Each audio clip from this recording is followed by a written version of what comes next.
शहर के भीड़ भाड़ वाले बाजार में एक छोटी सी ठेली थी जहाँ हर शाम एक महिला पानी पूरी बेचने आती थी। उसका नाम था सीमा। उसकी ठेली की खास बात ये थी कि वो 5 अलग अलग तरह के पानी पूरी बेचती थी। उसकी पानी पूरी की खुशबू पूरे बाजार में फैल जाती और दूर दूर से लोग उसकी ठेली पर पानी पूरी खाने आते थे। सीमा की पानी पूरी में सबसे बड़ी बात थी उसका स्वाद और मेहनत।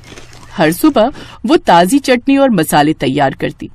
उसके पास 5 तरह का पानी था, खट्टा मीठा पानी, तीखा पानी, पुदीना पानी, लहसुन पानी और आम पन्ना पानी।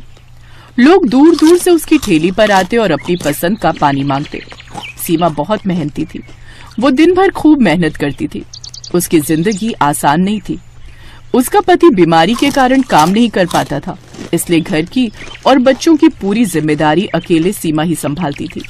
सीमा जिस जगह पर अपनी पानीपुरी का ठेला लगाती थी, उसके सामने एक बड़ी किराने की दुकान थी जिसे रमेश नाम का एक बदमाश आदमी चलाता था। रमेश सुमन से बहुत चिढ़ता था और अक्सर ही उसे किसी न किसी बहाने बुरा भला बोलता रहता था। इसका सबसे बड़ा कारण था सुमन की ठेली पर ग्राहकों की भीड़ लगना। ओ सुमन, मैंने तुझे कितनी बार बोला कि मेरी दुकान के पास से अपने ग्राहकों के साइकिल स्कूटर खड़े मत होने दिया कर। किसी दिन तेरी शिकायत पुलिस को कर दी तो तू ठेली लगाने लायक नहीं रह जाएगी। भैया जी, वो सफेद स्कूटी आपकी है, जरा हटा लो। ये दुकानदार ऐसे ही है, बेकार में बात बढ़ा देगा।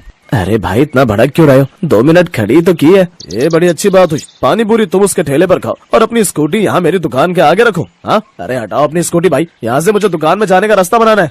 रमेश को अक्सर ऐसे ही सीमा से जलन होती थी, क्योंकि उसकी दुकान पर जितनी भीड़ नहीं जुटती थी, उससे ज्यादा लोग सीमा की ठेली पर 5 तरह की पानीपुरी खाने के लिए जमा रहते थे। रमेश की साली कविता गांव से शहर आई हुई थी। कविता की आदत थी कि जहां भी फायदा नजर आए वो तुरंत उसमें कूद पड़ती। एक दिन वो अपनी बहन के साथ घूमते हुए रमेश की दुकान पर आई। क्या बात है जीजा जी, इतना गुस्साए हुए क्यों हो? अरे कविता, सुधा, तुम दोनों आज दुकान पर? कुछ नहीं, बस ऐसे ही। सुधा का मन हो रहा था बाजार घूमने का, तो बस सोचा दुकान पर भी आ जाए। चलो ना दीदी, वो सामने ठेले से पानीपुरी खाते। उस ठेले पर 5 तरह की पानीपुरी है। कोई जरूरत नहीं है उसके ठेले से कुछ खाने की। सामने दुकान से समोसे ला देता हूँ, वो खा लो।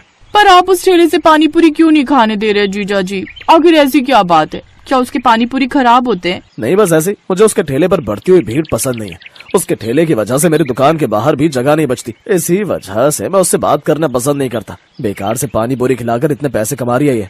वैसे जीजा जी, ये पानीपुरी का धंधा बढ़िया बहुत है। अच्छे खासे पैसे कमा लेती हो कि ये पानीपुरी वाली।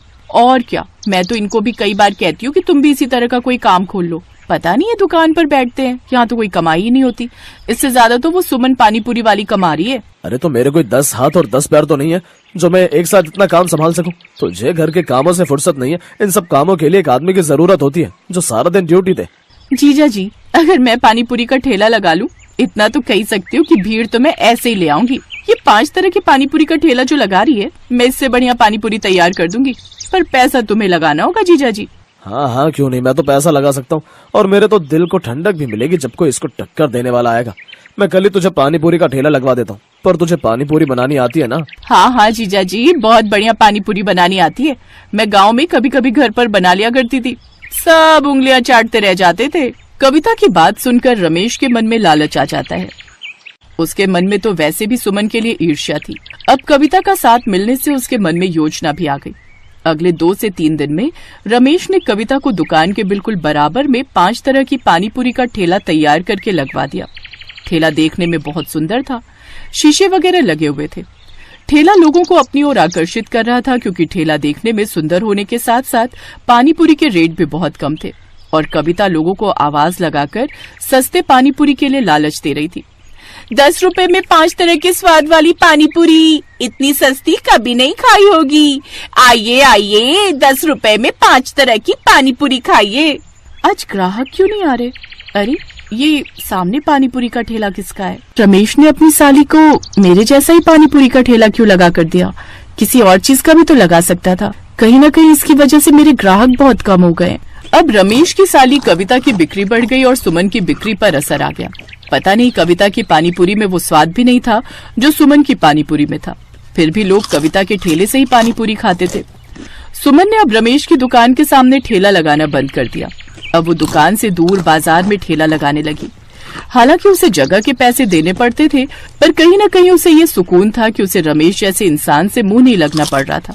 कहते हैं इंसान की बेईमानी की सजा उसे एक न एक दिन मिल ही जाती है। ऐसा कविता और रमेश के साथ हुआ। कमाई अच्छी होने से रमेश के मन में लालच आने लगा। अब उसने सस्ते में पानी पूरी बनाने के बारे में सोचा। अरे जीजा जी, पानी पूरी बनाने के लिए ये तुम पुराने मसाले क्यों दे रहे हो?